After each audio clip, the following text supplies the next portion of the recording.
and easy, super garlicky fried rice. This is a Filipino style sinangag or a garlic fried rice, a staple in most Filipino households. Welcome back to Flavour Fridays.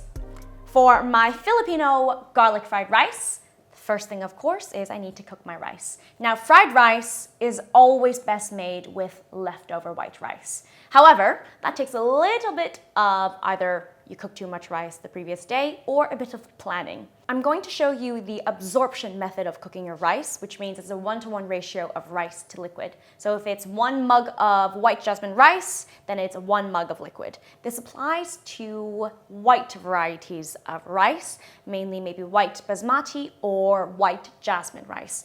You're going to need a bit more liquid if you're cooking brown rice or if you're cooking sushi rice, just because sushi rice is a little bit starchier. For this dish, I'm going to use jasmine rice. So I have already washed my rice under cold running water so that all of that excess starch comes out. This prevents your rice from being mushy and clumpy afterwards, which is the enemy when you want a really nice crispy fried rice. So in a pot with a tight fitting lid, I have the rice, equal amount of liquid.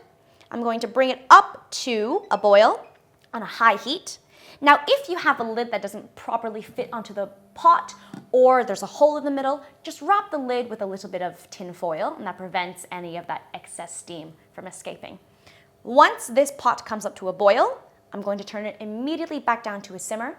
Simmer for around 12 to 15 minutes, and then kill the heat with the lid still on. You're going to keep the rice in the residual heat of the pot and allow it to steam for another 5 to 10 minutes for the rice to absorb or release any excess steam. At no point during this cooking process am I lifting up the lid thinking, oh, is it boiling, is it boiling? No. You can tell because the pot is shaking, your lid is maybe shaking, and if you have a clear lid, then you can see that it is boiling as well. I'm sticking to the very essential basics of a garlic fried rice. So lots and lots of garlic. Some of this garlic is going to be in the rice to flavor it, and some of it is also to go on top as a crispy garnish. So finely chop maybe 10 cloves of garlic, even more if you want to. The rice has simmered on a low heat 12 to 15 minutes. I've turned the heat off, and then it's sat there with the heat off for another 5 minutes. So now I'm going to cool all the rice on just a big plate, just so that excess steam can release before I make my fried rice. Of course, the best fried rice is made with leftover drier rice because it absorbs more of the seasonings and the flavor you add to it. What you should have, and you see how quickly I took the lid off? I don't want that excess steam which gathered on the lid to pour back into the bowl. With a rice scraper, you'll probably have this at home if you have a rice cooker. If not, just a normal spatula will do. I should have perfectly fluffy jasmine rice. None of it is sticking to the bottom of the pot, just perfectly steamed rice. I used to always cook rice with a rice cooker because that's just what I had growing up. And when I moved to the UK, I actually hand carried a rice cooker with me on the plane. And cooking rice in a pot always scared me because I always had a rice cooker growing up.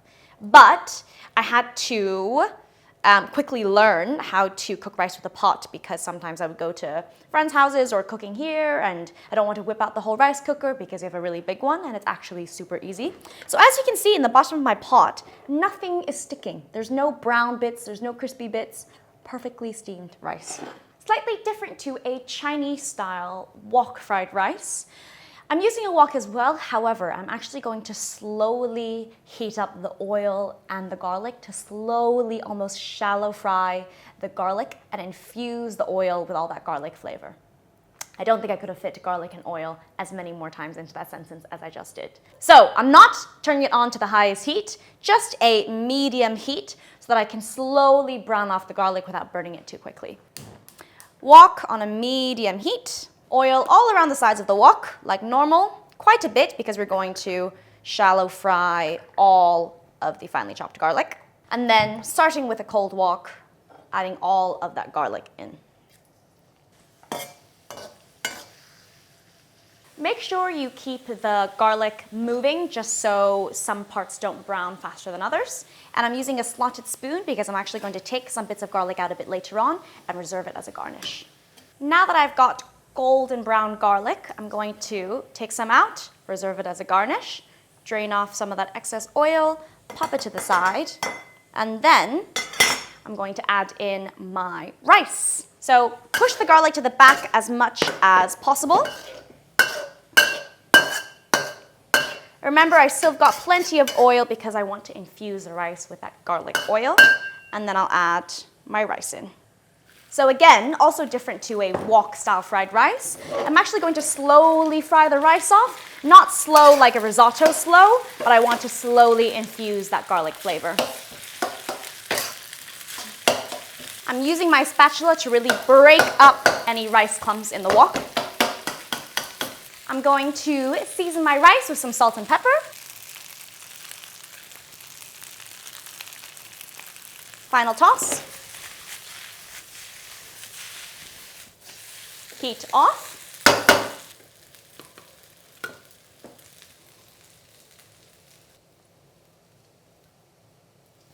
I'm going to garnish with some of the crispy fried garlic that I reserved in the beginning. Be careful, it's very hot. Don't reach in with your hands. Sprinkle it all over the top, and also some finely sliced spring onions. And there you have your sinigang, or your Filipino-style garlic fried rice. My favorite part of any video, the taste test.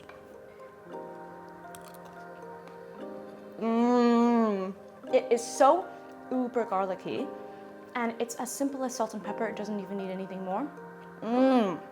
If you like this video, give it a like or a comment, and let me know what are some leftovers that you stick into your fried rice, or is there a dish just like this that you can make from any pantry staple and it can go with any meal. Let me know, and I'll see you next time on Flavour Fridays.